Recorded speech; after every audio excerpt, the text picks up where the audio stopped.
Alhamdulillah wassalatu wassalamu ala Rasulillah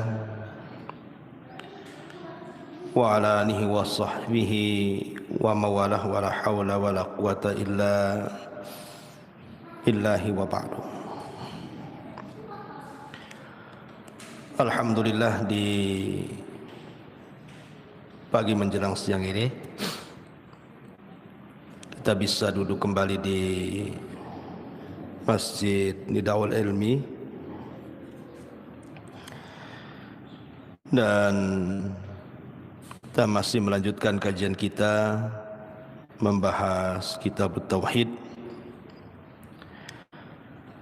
dan kita masuk pada bab mereka mengetahui nikmat Allah tetapi mereka mengingkarinya.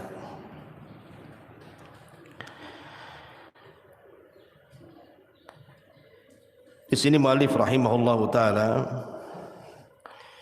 mencantumkan beberapa dalil dalam bab ini. Di antaranya adalah firman Allah Subhanahu wa taala surah An-Nahl ayat 83, ya'rifuna ni'matallahi thumma yunkirunaha wa aktsaruhumul kafirun. Mereka mengetahui nikmat Allah kemudian mereka mengingkarinya, dan kebanyakan mereka adalah orang-orang yang ingkar kepada Allah. Al-Imam Mujahid, seorang ahli tafsir, mengatakan ketika memberikan catatan kepada ayat ini,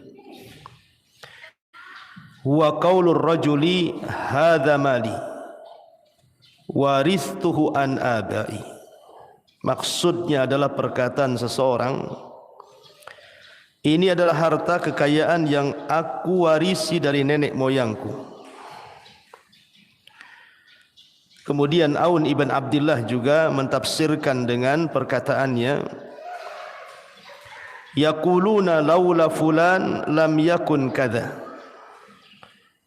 Kalau bukan karena si fulan tentu tidak akan menjadi seperti ini. Kemudian Ibnu Qutaibah juga berkata, hadza bi syafaati alihatina. Nikmat ini dikarenakan syafaat dari Tuhan-Tuhan kami atau berhala-berhala kami. Taib. Dalam bab ini mu'allif rahimahullahu ta'ala ingin menjelaskan kepada kita tentang pentingnya mensyukuri nikmat Allah Subhanahu wa ta'ala. Jangan sampai kita mensyarikatkan Allah dengan yang lainnya dengan menasabkan nikmat itu kepada selain Allah sehingga terjerumus kepada kesyirikan dan kekufuran. Ma'asyiral muslimat yang dimuliakan Allah Subhanahu wa taala, semua nikmat yang datang dari Allah itu harus kita nasabkan kepada Allah. Karena Allah mengatakan dalam Al-Quran, wa ma bikum min ni'matin faminallah. Tidak ada satupun nikmat yang datang kepada kalian kecuali nikmat itu datang dari Allah.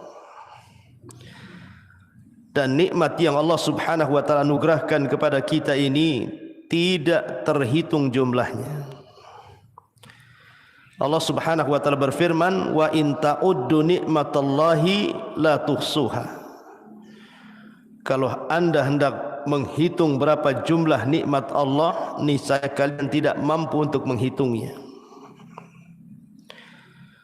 Kalau seandainya sekarang kita lihat ada alat-alat canggih untuk menghitung sampai jutaan bahkan miliaran dengan alat tertentu, komputer dan yang semacamnya, boleh jadi mungkin alat-alat tersebut sudah rusak sementara nikmat Allah belum terhitung, saking banyaknya. Dan itu semua datang dari Allah Subhanahu wa taala. Saya akan bercerita satu kisah. yang dicantumkan dalam kitab Riyadhus Shalihin karya besar Imam An-Nawawi rahimahullahu taala. Dahulu di zaman Bani Israel kalau tidak salah, ada 3 orang yang Allah Subhanahu wa taala uji dengan berbagai macam penyakit. Yang satu kulitnya penuh dengan penyakit dan menjijikkan penyakitnya, sehingga tidak ada orang yang bisa mendekatinya karena saking jijiknya. Yang satu pula terkena penyakit kepalanya, botak kepalanya, kemudian dipenuhi dengan borok-borok sehingga orang pun tidak mau mendekatinya. Kemudian yang ketiga orangnya buta, tidak bisa melihat. Kemudian Allah Subhanahu wa taala hendak menguji 3 orang ini. Diutuslah malaikat, kemudian datang kepada orang yang penuh dengan penyakit di badannya. Kemudian malaikat ini mengatakan dalam bentuk manusia, kira-kira kalau seandainya engkau berkehendak, mau minta apa sama Allah Subhanahu wa taala? Maka orang ini mengatakan, demi Allah, kalau seandainya Allah berkenan, maka aku hanya ingin Allah menyembuhkan seluruh penyakit kulitku, dan Allah berikan kulit yang indah sehingga manusia tidak menjauhiku lagi. Akhirnya malaikat pun mengusap kulitnya, tiba-tiba sembuh. Kemudian setelah sembuh, malaikat ini menitipkan unta bunting. Aku beri kau unta bunting pelihara. Kemudian malaikat ini datang kepada orang yang buta. Kemudian dia pun bertanya persoalan yang sama. Kalau seandainya engkau meminta sesuatu kepada Allah dan Allah akan mengabulkan permintaanmu, kira-kira apa yang kau minta? Maka orang buta ini mengatakan, demi Allah, aku tidak menghendaki apapun kecuali Allah memberikan kepadaku pandangan agar aku bisa melihat kekuasaannya. Akhirnya diusaplah orang buta ini oleh malaikat, sembuh pula kedua matanya, kemudian bisa melihat. Kemudian malaikat ini sebelum meninggalkannya dititipi kambing yang sedang bunting. Kemudian malaikat datang kepada orang yang botak kepalanya, yang dipenuhi dengan penyakit. Kemudian berkata dengan perkataan yang sama, kalau seandainya engkau meminta kepada Allah dan Allah kabulkan permintaanmu, kira-kira apa yang kau akan minta? Maka dia mengatakan, sesungguhnya aku hanya ingin agar Allah sembuhkan penyakit kepalaku dan Allah tumbuhkan rambutku, supaya manusia tidak lagi memandang sinis kepadaku. Akhirnya diusap kepalanya, tiba-tiba tumbuh rambutnya dan menjadi indah rambutnya. Karena di zaman itu rambut luar biasa, Bu ya. Di zaman dulu kan gitu ya. Sampai bisa dijual itu potongan rambut itu. Akhirnya kemudian sebelum pergi, malaikat ini memberi sapi bunting. Kemudian hilang malaikat ini, tidak pernah menemui orang-orang ini lagi. Akhirnya kemudian yang pertama yang diberikan unta bunting, untanya melahirkan, rupanya melahirkan 2 unta sepasang. Kemudian yang kambing juga sama, yang sapi juga sama. Kemudian dengan berjalannya waktu dari 2 yang kembar ataupun yang sepasang anaknya ini kemudian lahir lagi sampai akhirnya untanya memenuhi lembah, sapinya memenuhi lembah, dan kambingnya memenuhi lembah. Kaya raya. Karena kan kekayaan itu kan tergantung ibu di mana, Bu ya. Kalau ibu di desa, kekayaan itu biasanya dilihat dari kebun ataupun sawah. Kalau kebunnya hektaran, sawahnya hektaran, wah kaya tuh Bu di kampung tuh. Atau ternaknya banyak, itu sudah kaya. Tapi kalau di kota kan tidak mungkin Bu ya. Kekayaannya dilihat mungkin kos-kosannya banyak gitu ya. Punya perusahaan, uang di ATM-nya gendut, itu kalau di kota. Jadi kekayaan itu dilihat di mana dia tinggal. Lah kebetulan di zaman itu kekayaan dilihat dari banyaknya ternak. Sudah kaya raya, maka Allah Subhanahu wa taala hendak menguji nih 3 orang ini. Diutus malaikat lagi, kemudian datang kepada orang yang pertama, tapi dalam bentuk seperti orang itu terkena penyakit dulu. Jadi malaikat ini menjelma sebagaimana manusia yang terkena penyakit kulit. Maksudnya diingatkan kalau dia itu pernah seperti dia. Kemudian Allah berikan nikmat, bersyukur enggak gitu ya. Jadi malaikat ini yang pura-pura sakit kulit datang kepada orang yang dulunya terkena penyakit kulit kemudian sembuh, sekarang sudah kaya. Dia mengatakan, sesungguhnya aku orang susah, orang miskin. Bisa enggak engkau berikan 1 untamu kepadaku? Tiba-tiba kemudian orang ini dengan sombongnya mengatakan, enak saja. Ini unta adalah warisan dari moyangku. Hadza mali waristuhu an abai, katanya. Ini adalah harta kekayaan yang aku warisi dari nenek moyangku. Enak saja kau datang meminta zakat, katanya. Pergi kau. Kemudian malaikat ini mengatakan, seandainya kau dusta bahwa harta itu adalah harta dari warisan bapakmu, bukan harta yang Allah berikan kepadamu, maka Allah akan kembalikan kepada kondisimu semula, katanya. Akhirnya malaikat ini pergi. Rupanya betul, selang beberapa waktu tiba-tiba kemudian orang ini kembali sakit kulitnya, kambuh, kemudian untanya satu persatu habis, akhirnya miskin lagi. Kemudian malaikat ini datang kepada orang yang dulunya botak kepalanya, dalam bentuk botak kepala, penuh dengan penyakit, sama juga minta sedekah dan zakat. Kemudian diingatkan nikmat Allah, bahwa dulu engkau seperti saya, kemudian diberikan nikmat, sekarang sudah kaya raya, tolonglah berikan 1 sapimu kepadaku. Tiba-tiba dia mengatakan, hadza mali warithuhu an abai, enak saja, ini kekayaan yang aku warisi dari nenek moyangku. Dia pun kufur nikmat.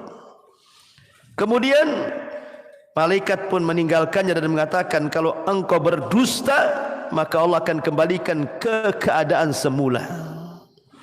Ternyata betul, malaikat pergi.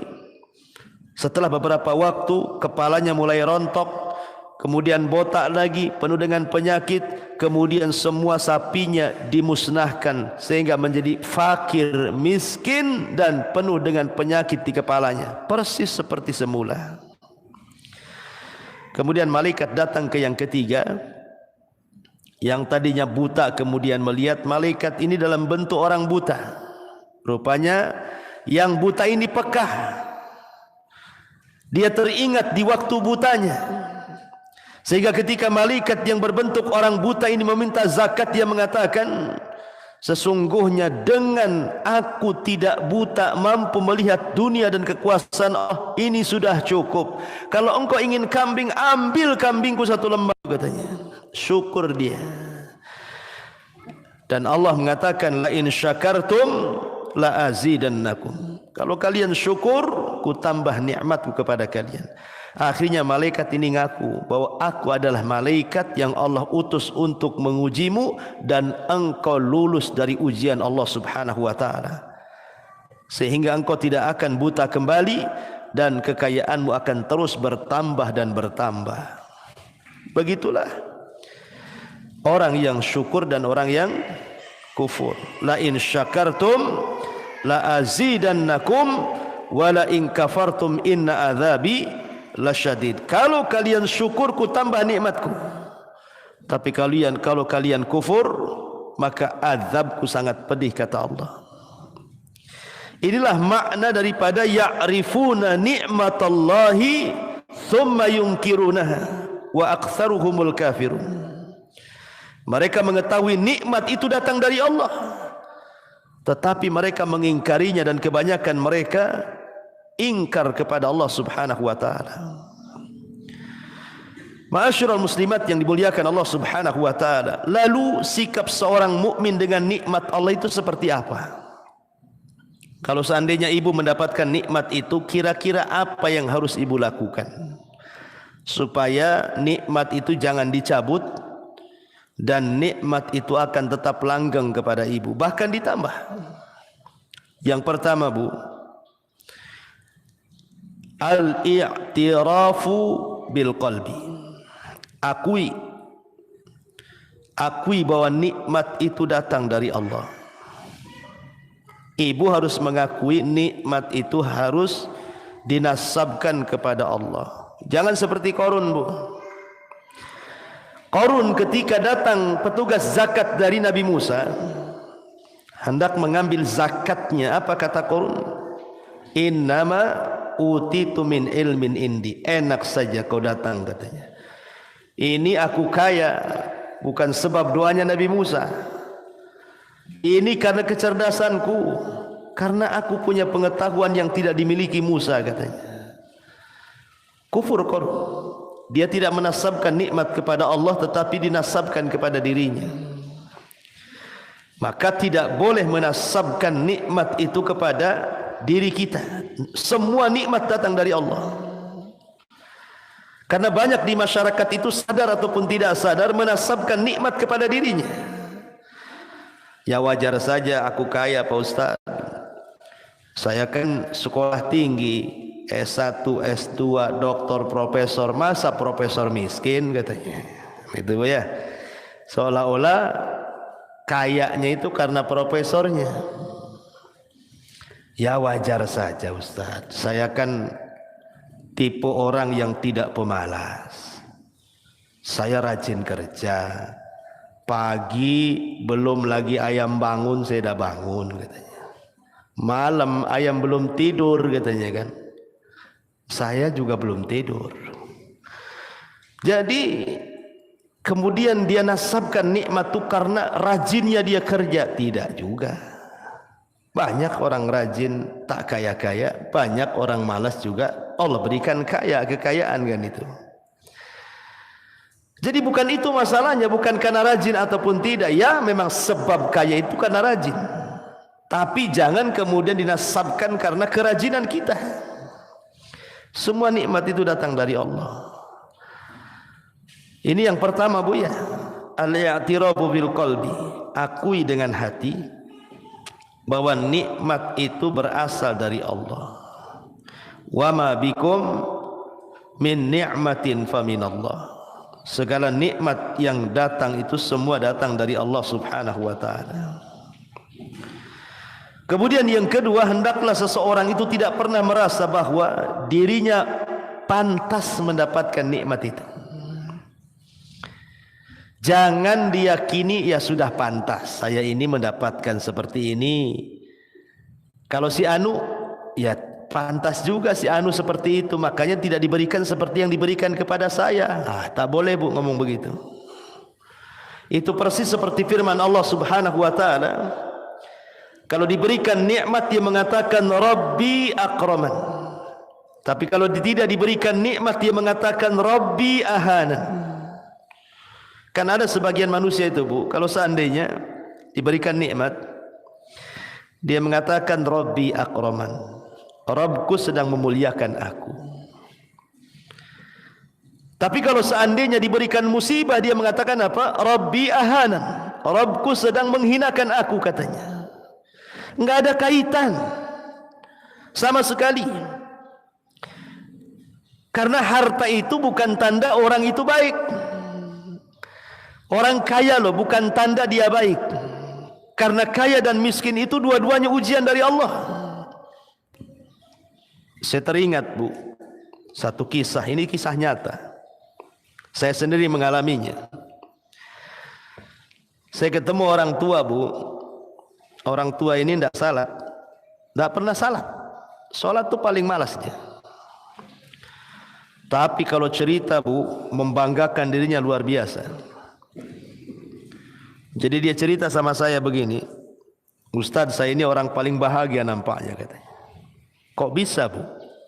Iyalah, saya itu ya nikah dengan suami pertama. Suami saya pertama itu usahanya luar biasa, orang kapal. Jadi selama dia kerja itu dikirim terus duit itu, sampai akhirnya meninggal. Saya sangka ketika suami saya meninggal, habislah hidup saya katanya.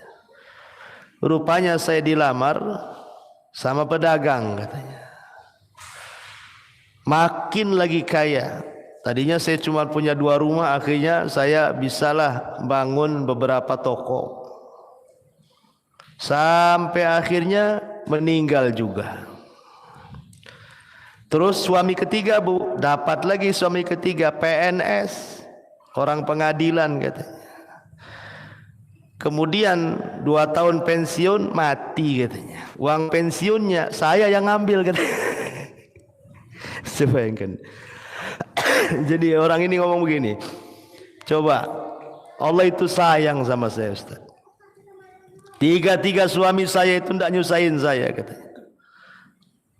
Semua ngasih kekayaan sama saya. Coba kalau Allah nggak sayang itu apa namanya katanya. Nggak sholat ya Bu. Dikira yang seperti itu bentuk sayang Allah kepada dia. Salah Bu. Ya, Allah itu memberikan harta kepada yang dicintai dan kepada yang tidak dicintai. Qarun kurang apa kayanya? Apakah Allah cinta dengan Qarun? Tidak. Buktinya Allah tenggelamkan Qarun ke dasar bumi. Fir'aun, kurang apa Fir'aun itu kayanya? Orang nomor 1 di Mesir. Apakah Allah cinta dengan Fir'aun karena kekayaannya? Tidak juga. Buktinya Allah tenggelamkan tuh si Fir'aun itu. Namrud, kurang apa kayanya Namrud? Separuh dunia lebih dikuasai dia. Apakah kemudian Allah sayang dengan Namrud? Tidak juga. Allah sarangkan nyamuk di kepalanya 40 tahun. Akhirnya tiap hari kepalanya ditepuk-tepuk sama sandal, akhirnya mati. Mati dengan nyamuk. Siapa lagi? Al-Walid di zaman Rasul. Al-Walid ibn Mughirah, kekayaannya terbentang dari Mekah sampai ke Taif. Semua kebun dia, antah berantah hektar itu jumlahnya, saking kayanya. Sayang Allah dengan Al-Walid? Tidak. Buktinya Allah sediakan neraka sakor untuk Walid. Jadi harta itu diberikan kepada yang tidak dicintai Allah dan kepada orang yang dicintai Allah. Abu Bakar kaya, Allah cinta dengan Abu Bakar. Utsman kaya, Allah cinta dengan Utsman. Sulaiman kaya, Sulaiman juga dicintai Allah. Dzulqarnain kaya, Allah pun cinta dengan Dzulqarnain. Artinya kekayaan ini Allah berikan kepada yang dicintai dan yang tidak dicintai. Maknanya kekayaan itu bukan sebuah tanda kebaikan. Karena kaya miskin itu dua-duanya ujian. Maka jangan sekali-kali seseorang merasa bahwa ketika mendapatkan nikmat dia mengatakan ya sudah pantas aku mendapatkannya. Tidak, jangan mengucapkan kalimat ini. Kalau si fulan ya tidak pantas si fulan. Kalau kamu ya pantas saya. Enggak boleh tuh. Ya pantas dan tidak pantas itu bukan kita yang menentukan nikmat Allah. Ini yang kedua Bu ya. Kemudian juga yang ketiga, al-i'tirafu bil lisan. Mengakui nikmat Allah dengan lisan kita. Bagaimana caranya? Banyak-banyak mengucapkan alhamdulillah. Alhamdulillah. Alhamdulillah. Ya. Kalau Allah Subhanahu wa taala masih memberikan nikmat kepada kita, ucapkan alhamdulillah. Sekalipun dapat musibah, kalau masih ada nikmat Allah, ucapkan alhamdulillah. Contoh Bu, ibu punya 2 rumah, yang satu kena gempa roboh. katakan alhamdulillah. Maksudnya bukan karena gara-gara roboh ibu mengatakan alhamdulillah, tidak. Masih ada satu lagi yang enggak roboh, gitu maksudnya ya. Ibu sakit, ya, enggak bisa jalan tuh, tapi ibu masih diberikan kesehatan yang lain, masih bisa sholat. Alhamdulillah, bukan karena sakitnya, tetapi karena anggota badan yang lainnya masih bisa digerakkan untuk sholat. Jadi biasakan memuji Allah Subhanahu wa taala. Kemudian yang keempat, at-tahadduts bin ni'mah. Senantiasa menyebut nikmat Allah dengan menyandarkan nikmat itu datang dari Allah. Seperti yang dikatakan oleh siapa? Nabi Allah Sulaiman. Hadza min fadli rabbi liyabluwani aashkuru am akfur, kata Sulaiman itu. Ini adalah karunia dari Rabbku untuk menguji diriku, apakah aku bersyukur ataukah aku kufur. Tahadus bin nikmah enggak apa-apa. Seperti ibu pakai sandal baru, pakai tas baru, pakai baju baru, pakai mobil baru walaupun second, ya kan. Pokoknya serba baru lah bu ya. Hanya untuk tahadus bin nikmah bu. Enggak apa-apa. Apakah itu termasuk sombong? Tidak. Sombong itu kalau ibu punya sandal merendahkan sandal orang, nah itu baru sombong. Tapi kalau ibu pakai sandal baru saja, tidak hendak ria, tidak hendak meremehkan orang, tidak masalah. Ibu pakai tas baru, pakai baju baru, ya memang hanya tahadus bin nikmah saja. Menampakkan nikmat Allah, bukan untuk merendahkan orang, bukan untuk pamer-pameran kepada orang, bukan. Tahadus bin nikmah saja. Saya punya uang, ya sudahlah saya belikan, ya kan? Tidak ada masalah. Atau tahadus bin nikmah dengan ucapan seperti perkataan Sulaiman bahwa alhamdulillah saya masih sehat, alhamdulillah usaha saya masih lancar, alhamdulillah suami saya masih soleh, alhamdulillah anak saya masih soleh solehah. Nggak apa-apa ngomong begitu, itu namanya tahadus bin nikmah. Kemudian yang selanjutnya al-i'tiraf bil amal, mengakui dengan amalan kita. Jangan kita belanjakan nikmat yang Allah anugerahkan kepada kita dengan bermaksiat. Itu maksudnya al-i'tiraf bil amal itu. Taib. Ini dalil yang pertama. Kemudian dalil yang kedua yang disebutkan mu'alif rahimahullahu ta'ala.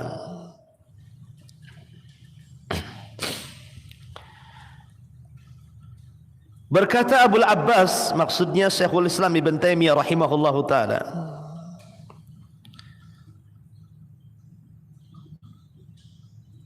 sebelumnya mu'alif rahimahullahu ta'ala mencantumkan firman Allah subhanahu wa ta'ala di atas, kemudian dikomentari oleh Ibn Taimiyah rahimahullahu ta'ala, anna Allah ta'ala qala asbaha min ibadi mu'minun bi wa kafirun wa hadha kathirun fil kitabi wa sunnati yadhummu subhanah man yudhifu in'amahu ila ghairihi wa yushriku bihi. Qala ba'du salafi wa ka qawlihim kanatir rih tayyibah wal mallahu hadhiqah wa nahwi dhalik mimma huwa jarin ala alsinatin kathirin. Kata Abul Abbas Syekhul Islam Ibn Taimiyah setelah membahas hadis yang diriwayatkan oleh Zaid ibn Khalid. Dalam hadis tersebut Allah Subhanahu wa taala berfirman, pagi ini sebagian hambaku ada yang beriman kepadaku dan sebagian hambaku ada yang kufur kepadaku. Hal ini banyak terdapat dalam Al-Quran maupun Sunnah. Allah mencela orang-orang yang menyekutukannya dengan menisbatkan nikmat yang telah diberikan kepada selainnya. Berkata sebagian ulama salaf, yaitu sebagian ucapan mereka, anginnya bagus, nahkodanya pandai dan sebagainya, yang itu banyak muncul di lisan manusia. Nah, jadi tidak boleh seseorang itu menasabkan nikmat kepada selain Allah. Seperti namanya ibu naik motor dibonceng kawannya, kemudian di tengah jalan hampir ketabrak. Kemudian ibu mengatakan, aduh kalau bukan karena sopirnya tadi pandai, lihai, wah udah mati aku ketabrak. Itu tidak boleh bu. Ya, tidak boleh mengatakan seperti itu.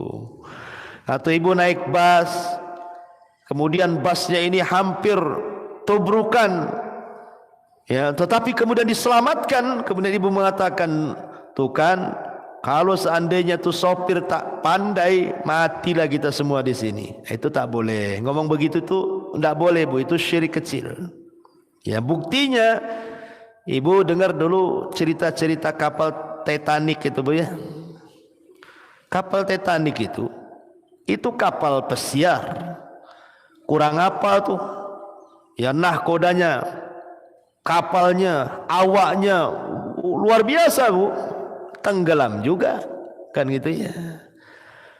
Kenapa? Karena yang mengatur itu bukan nahkoda, Allah yang mengatur. Maka jangan sampai kemudian menisbatkan kepada selain Allah, nisbatkan keselamatan itu kepada Allah. Buktinya banyak pesawat yang jatuh, banyak kapal yang tenggelam, banyak bus yang masuk jurang, gitu ya. Karena memang alam semesta ini ada yang mengatur, Allah Subhanahu wa taala. Maka jangan dinasabkan kecuali kepada Allah. Kalaupun harus ngomong seperti itu, maka jangan sampai lupakan Allah. Caranya gimana? Kalau bukan karena Allah, kemudian sopir, tentu mati aku. Itu nggak apa-apa. Kalau bukan karena Allah, kemudian kepiawaian yang nyetir, tentu sudah ketabrak tadi. Kalau bukan karena Allah, kemudian kehandalan nahkoda, tentu tenggelam kapal ini. Itu tidak apa-apa. Disinilah yang benar kalimatnya. Jangan lupa kalau karena Allah itu jangan sampai lupa dalam lisan kita. Kalau bukan karena Allah, kemudian anjing sebelah yang menggonggong, habislah rumah itu kecurian, gitu ya. Kalau bukan karena Allah, kemudian kamu yang ngasih modal, jadilah gembel aku di lampu merah. Nggak apa-apa. Ya, Allah itu jangan sampai dilupakan. Itu kalimat yang benar. Sebab kalau tidak, maka bisa terjerumus kepada kesyirikan. Walaupun syirik kecil, tetapi kan syirik kecil itu bahaya. Lebih bahaya dibandingkan dosa besar. Wallahu a'lam bishawab. Ini yang bisa saya sampaikan. Ya, karena kondisi juga kurang lagi serak, Bu, ya, serak-serak basah jadinya, lagi pilek juga, jadi tidak bisa lama-lama ngomong. Mudah-mudahan ada manfaatnya. Ini saja yang bisa saya sampaikan, tidak ada tanya jawab. Subhanakallah bihamdika, asyhadu an la ilaha illa anta astaghfiruka wa atubu ilaik. Allahu ta'ala alam. Assalamualaikum warahmatullahi wabarakatuh.